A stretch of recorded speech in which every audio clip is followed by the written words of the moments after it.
Hello दोस्तों, transformer का part 2 हम बताने जा रहे हैं। ओके फ्रेंड्स, आप लोग लाइक, सब्सक्राइब एंड शेयर ज़रूर करिएगा।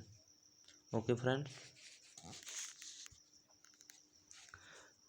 तो हम कहाँ तक पहुँचे थे? वोल्टता आउटपुट वोल्टता के आधार पर ट्रांसफार्मर आउटपुट वोल्टता के आधार पर ट्रांसफार्मर आउटपुट वोल्टता के आधार पर ट्रांसफार्मर। अब इसमें number 1 heading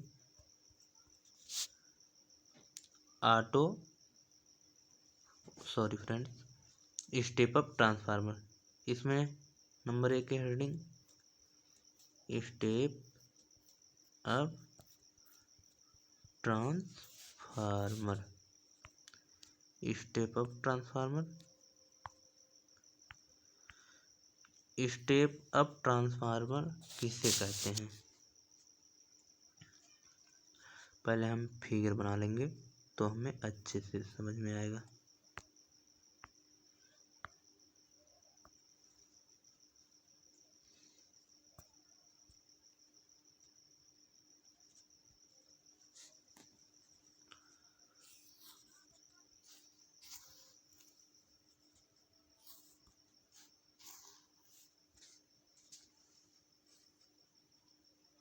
step up transformer,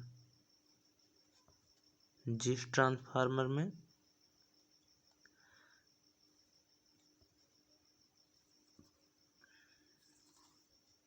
step यहाँ से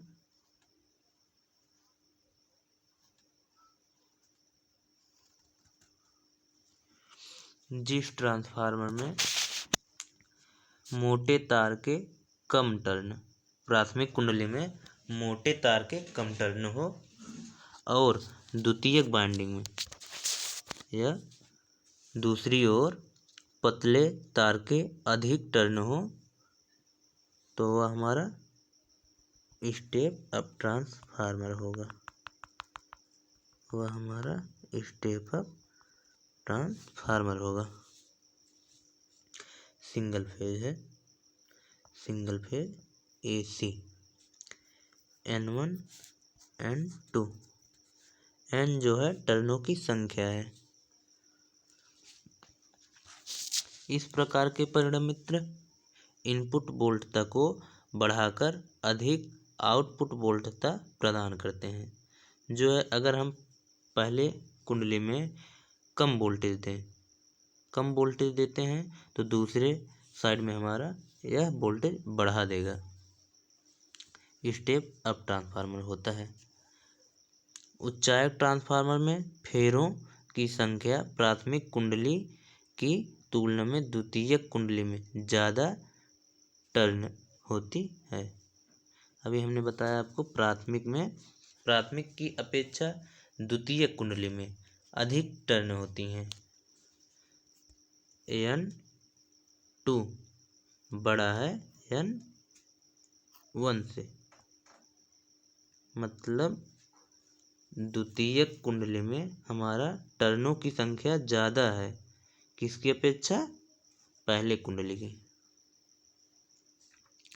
पॉइंट नंबर 3 हम देखेंगे, इसका उपयोग विद्युत उत्पादन केंद्रों पर प्रत्यावर्तक द्वारा उत्पन्न किए गए वोल्टेज को उच्च वोल्टेज में परिवर्तित कर प्रेषण व्यवस्था को प्रदान करता। मतलब जहाँ उत्पादन केंद्रों पर अल्टरनेटर से जो सप्लाई निकलती है वहाँ ये ट्रांसफार्मर लगता है। अल्टरनेटर से जो सप्लाई निकलती है इसके प्राथमिक में हम लाकर जोड़ देते हैं और द्वितीयक ट्रांसमिशन के लिए भेज देते हैं। ओके फ्रेंड्स, आपको समझ में आ गया होगा step up transformer. 2 number 2 number जो हमारा है step down transformer, step down transformer, step down transformer. Step down transformer हम चित्र बना लेंगे स्टेप डाउन ट्रांसफार्मर का।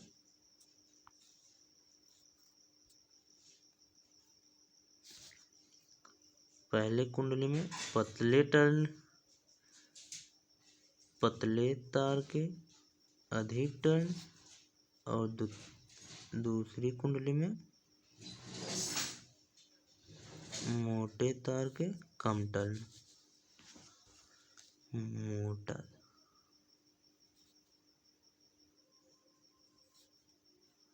मोटे तार के कम टर्न दूसरी कुंडली में। ओके फ्रेंड्स, इस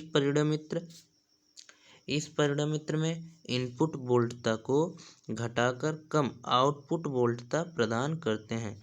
मतलब हम अगर वोल्टेज ज़्यादा दे रहे हैं प्राथमिक कुंडली में, तो यह हमारा वोल्टेज जो आउटपुट निकलेगा यह कम करके निकलेगा। यह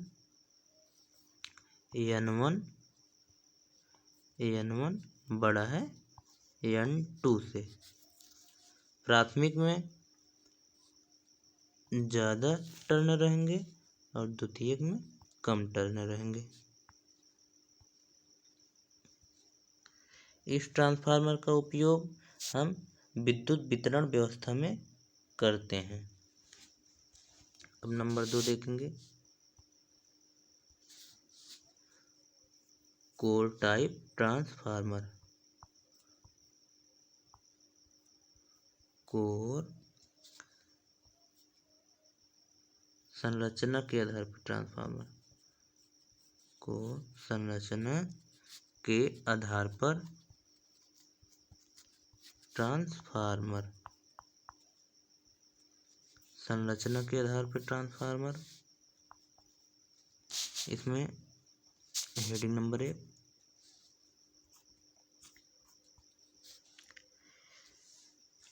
1, कोर टाइप ट्रांसफार्मर।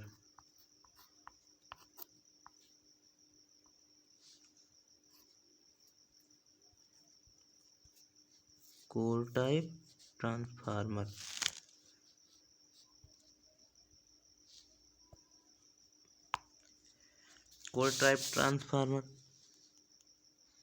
हम पहले इसका फिगर बना लेंगे।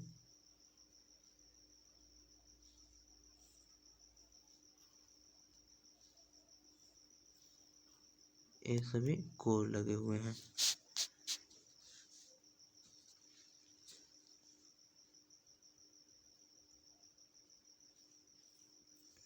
कोर हमारा ऐसे रहेगा, ऐसे हम आपको दिखाने के लिए किए हैं ताकि अच्छे से समझ में आ जाए। ऐसा कोर लगा हुआ होता है। अब इस पर लेमिनेशन चढ़ा हुआ होता है। अभी हम आगे बताएंगे आपको। LV साइड जो लो वोल्टेज कॉइल होती है वो हमारी कोर के साइड में होती है। किसके साइड में होती है? कोर के साइड में। लो वोल्टेज की वाइंडिंग जो है वो हमारी कोर के साइड में रहती है, और जो LV लो वोल्टेज कॉइल इसके ऊपर चढ़ी होती है हमारी HV वाइंडिंग। कौन सी वाइंडिंग? HV मतलब high voltage winding. High voltage winding इसके ऊपर चढ़ी होती है। पहले हम प्राथमिक या LV साइड जो कॉइल लपेटते हैं, फिर इसके ऊपर पेपर लगाने के बाद तब दूसरी कुंडली HV वाली लपेटते हैं। यह परिणामित्र सबसे प्रमुख अंग है। कोर जो है यह परिणामित्र का प्रमुख अंग है, जो कि एक चुंबकीय पथ प्रदान करता है। सामान्यतः पिरोनोमीटर में लेमिनेटेड सिलिकॉन स्टील कोर का प्रयोग किया जाता है। कोर में भंवर धारा हानियों को कम करने के लिए पतली लेमिनेशन पत्तियों का प्रयोग करता है। पतली लेमिनेशन पत्तियों का प्रयोग करते हैं भंवर धारा हानियों को कम करने के लिए। किसको कम करने के लिए? भंवर धारा हानियों को कम करने के लिए हम कोर का प्रयोग करते हैं। लेमिनेटेड कोर का प्रयोग करते हैं भंवर धारा हानियों को कम करने के लिए। अब पत्तियों की मोटाई कितनी है? 0.35 से 0.5 mm। अब लेमिनेशन की मोटाई कितनी होती है दोस्तों? लेमिनेशन की मोटाई जो हमारी होगी,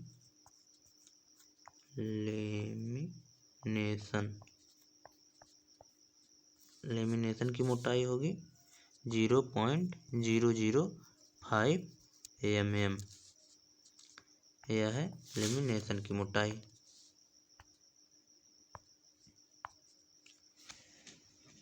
कोर में हिस्टैरिसीस हानियों को कम करने के लिए सामान्यतः ट्रांसफार्मर में CRGO क्या है? CRGO cold rolled grain oriented steel, इसका फुल फॉर्म क्या है? Cold rolled grain oriented steel, CRGO का फुल फॉर्म। एक होता है HRGO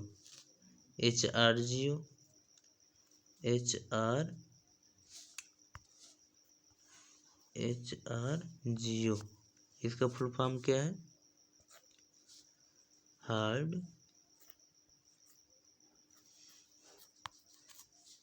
रोल्ड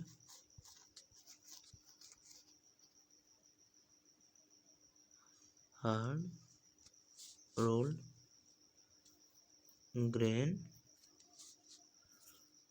ओरिएंटेड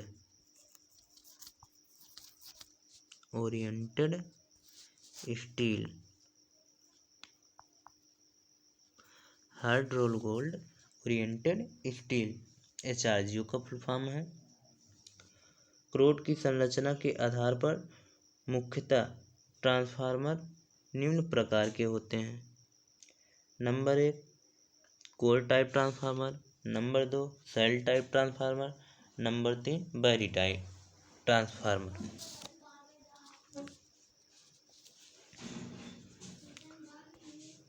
बैरी टाइप ट्रांसफार्मर। अब इसमें हम हेडिंग डालेंगे ए कोर टाइप ट्रांसफार्मर।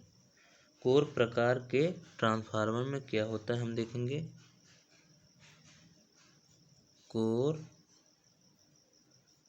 प्रकार के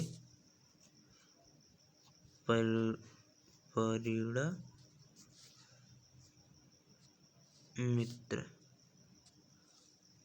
कोर प्रकार के ट्रांसफार्मर।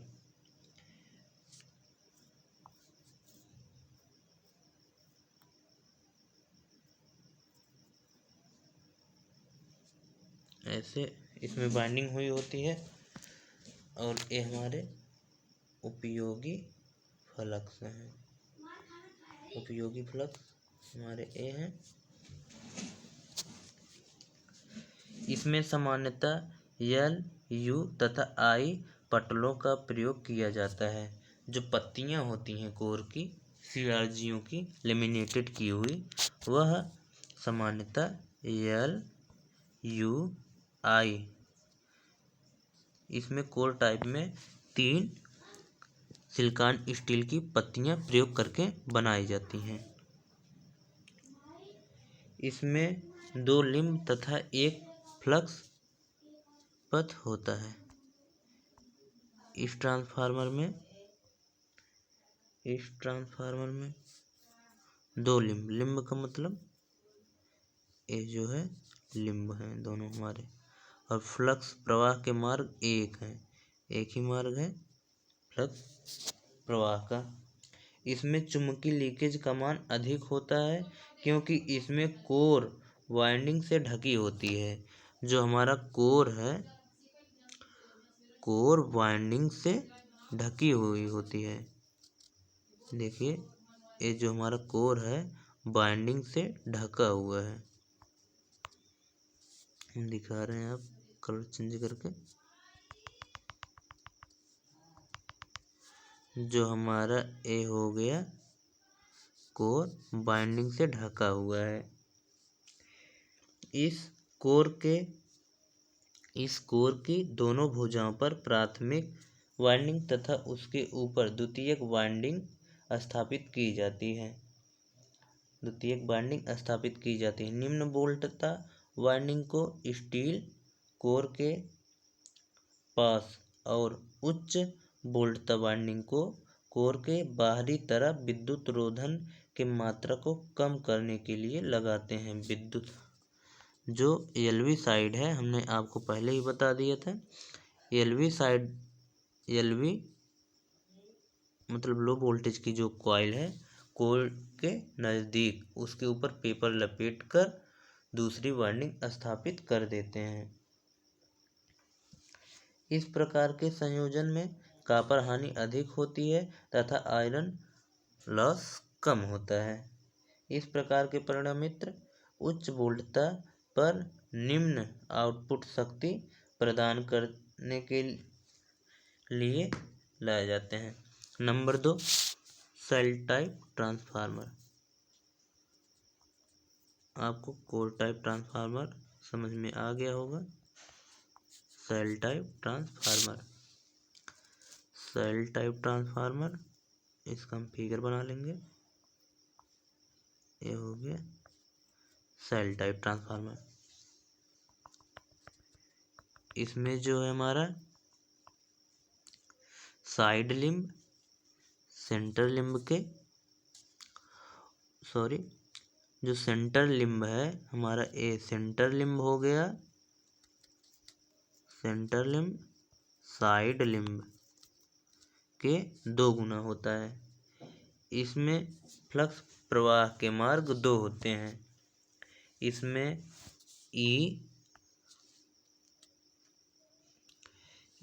हमारा जो है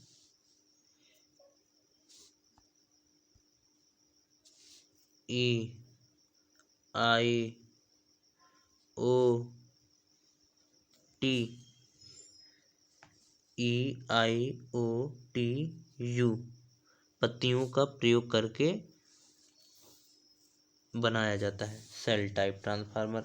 इसमें जो कोर प्रयोग में लाते हैं, इतने कोर इसमें प्रयोग किए जाते हैं,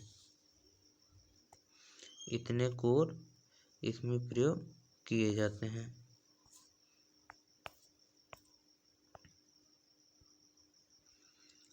अब हम बात करेंगे आगे इसके ऐसे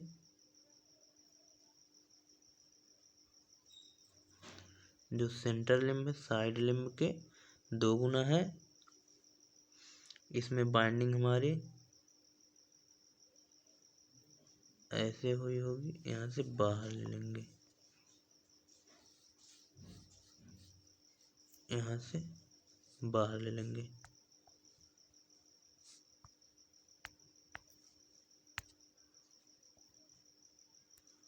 दिख रहा है बढ़िया से।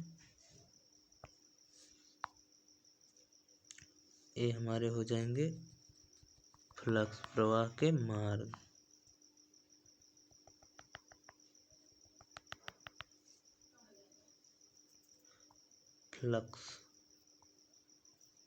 फ्लक्स हमारे हो जाएंगे। इधर हो जाएगी प्राथमिक वाइंडिंग,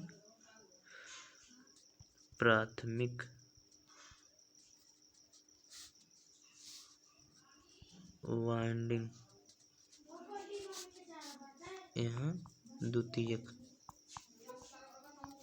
द्वितीयक वाइंडिंग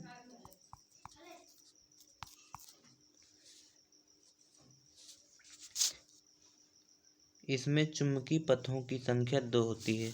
जो चुंबक मतलब फ्लक्स प्रवाह के मार्ग 2 हैं। देखिए, एक ए हमारा हो गया, एक ए और एक ए। इसमें फ्लक्स प्रवाह के मार्ग 2 होते हैं।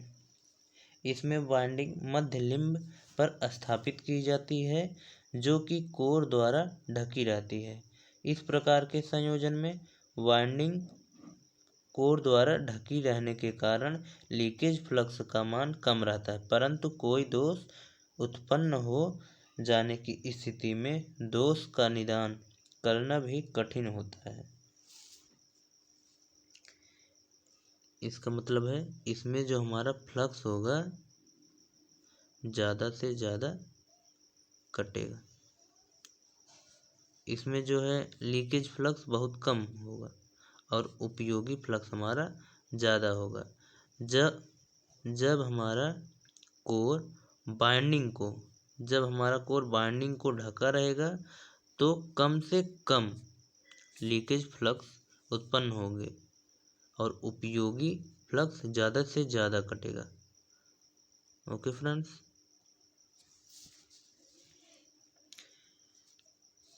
वीडियो हम इसी पर समाप्त करते हैं। कल ट्रांसफार्मर का पार्ट 3 आगे हम बताएंगे।